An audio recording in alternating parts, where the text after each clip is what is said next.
تر 19 کلنو د کم عمره لوبډلې روزونکی رئیس احمدزی را سره دی. دوی ته ښه راغلاست وایم. احمدزی صاحب، د افغانستان تر 19 کلنو کم عمره لوبډله وتوانېده چې د نړیوال جام تر نیمه پای لوبې پورې ورسیږي. ستاسو په نظر تر دې بریده د دې ټیم د رسېدو علتونه څه دي؟ 3 علته که په لنډو تاسو راته بیان کړئ. بسم الله الرحمن الرحیم. سلامونه تاسو ته اوریدونکو ته ټولو همکارانو ته. دا چې د افغانستان په دغه لوبډله کې واقعا چې ډېر با استعداد لوبغاړي او ډېر بهترین لوبډله جوړه شوې وه، نو فکر کوم د دوی خپل مهنت او څه نه څه بغه د موږ روزنه ورسره وه، نو دغه ټیم د دغه قابل چې تر نیمایي دغه نیمه پای لوبه پورې دوی ځان ورسوي. احمدزی صاحب، د لوبډلې یوه لوبه په پیل کې په اول پړاو کې بایلوده او بیا په سیمی فاینل کې پاتې راغله دا لوبډله. د ضعف څو ټکي کې تاسو بیان کړئ چې څه؟ دا چې تاسو ته معلوماتو چې په کوم حالاتو کې او په کوم مشکلاتو کې موږ دغه ځای ته موږ راغلو او په دغه جام جهاني کې موږ برخه واخیستله.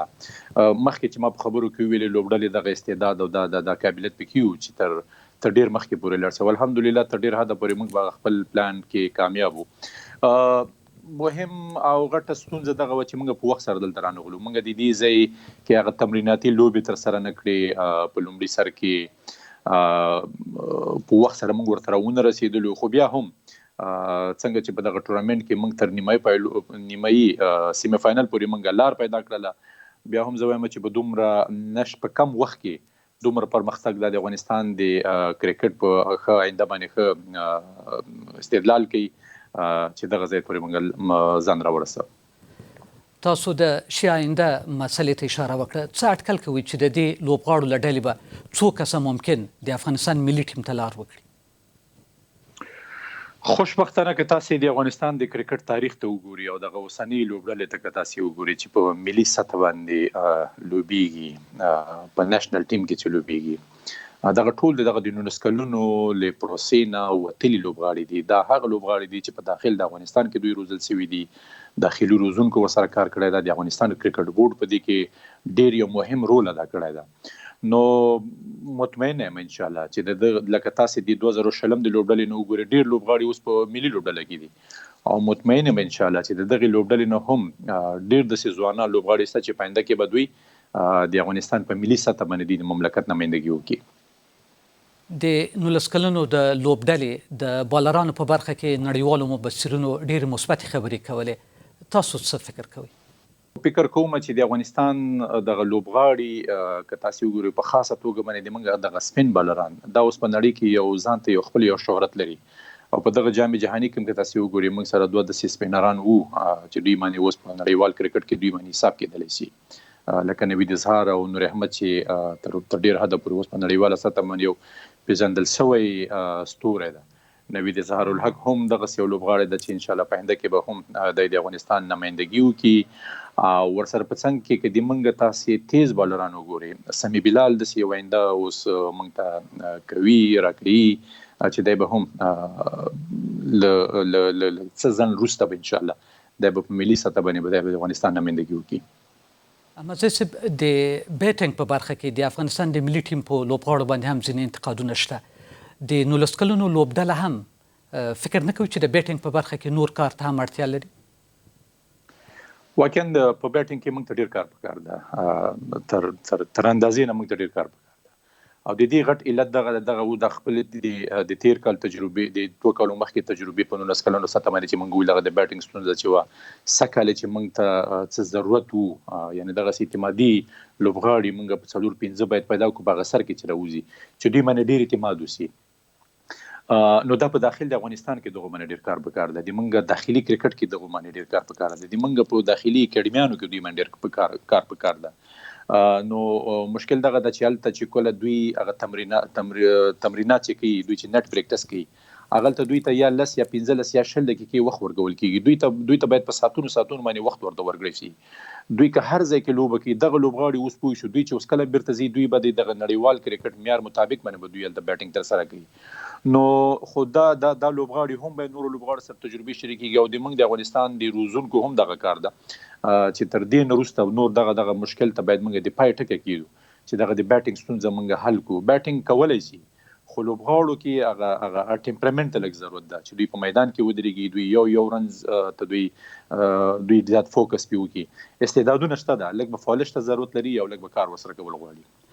احمدزی صاحب ځینې کسان دا وایي چې په افغانستان کې یوه ستونزه دا ده چې پیچونه سم نشته د بیټینګ د روزنې لپاره. تاسو دې سره موافق یاست؟ فکر کوم د افغانستان پیچونه چې دي په ټوله نړۍ کې به د بیټینګ لپاره تر ټولو نه هغه اسانترینه پیچونه وي، ځکه خو موږ په نړیواله سطح باندې بیا دغه مشکلاتو سره مخامخ کیږو. هلته موږ ډېر اسانه کرکټ کوو، هلته موږ لوبغاړي غټ غټ سلیزې کوي، هلته موږ لوبغاړي ډېر ښه رنزونه کوي. خو بیا چې کله نړیوال کرکټ ته موږ راسو، دلته هغه پیچونو کې واښه یا پې بال سیم کیږي یا پې سوینګ کیږي، نو دغه مشکلاتو سره یو په خاصه توګه کله کله چې موږ سپینرانو سره مخامخ سو، نو دغه مشکلات دي. د موږ هلته پیچونه ډېر اسانه دي، بیا په نړیواله سطح باندې تاسو ته هغسې پیچونه نشي پیدا کېدلی لکه څنګه توقع چې موږ په افغانستان کې کوو.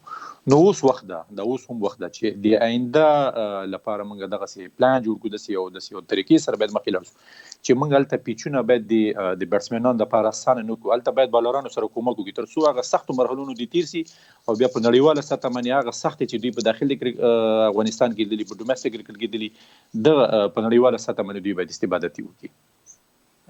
د بیټینګ په برخه کې که بیا هم دا پوښتنه وکړم، آیا دا ممکنه نه ده چې د پیچونو له خاطره له آی سی سی تاسو مرسته وغواړئ او هغوی له تاسو سره کومک وکړي، خصوصا په داسې شرایطو کې چې د افغانستان تر 19 کلنو کم عمره لوبډله تر سیمي فاینل رسېدلې ده، شاید آی سی سی در سره موافقه وکړي؟ هر یو مملکت چې ده اوس افغانستان کرکټ د نړۍ په سطح باندې یو فل ممبر ده، یعنی د افغانستان په داخل کې موږ دغسې کیوریټران دغه پیچونه چې جوړوي، دغسې نړیواله سطح باندې موږ لرو. په قطر کې د موږ کیوریټران اوس د افغانستان نمایندګي وکړله، هغه پیچونو باندې کار وکړ. بل تر ټولو نه مهم که هغه تخنیکي اړخ ته سړی وګوري، دغه پیچونه چې دي په هر ځای کې هر رقم نشي جوړېدلی. د افغانستان کې چې کومه خاوره کې هغه د افغانستان د آب و هوا سره مناسب خاوره ده، خو کوشش به موږ دغه کوو. اوس که تاسې استرالیا وګورئ، تاسې که انګلستان وګورئ، هلته سوینګ زیات کېږي. که تاسې استرالیا وګورئ، هلته بال باونس زیات کېږي. که نیوزیلند کې وګورئ، هلته بال هم باونس کېږي، سوینګ هم کېږي. ساوت افریقا کې دغسې تیز پیچونه دي. بیا په هند کې ډېر کم داسې پیچونه دي، هغه بیټینګ دپاره جوړ دي یا سپینرانو دپاره جوړ دي. په سریلانکا کې هم دغسې. پاکستان هم اوس دغه کوشش کړی ده چې دغه د بیټینګ ستونزې دپاره لږ مشکل پیچونه جوړ کړي. نو کوشش به موږ دغه کوو، موږ به ریسرچ به کوو، کوشش به دغه کوو چې څنګه دغه د بیټینګ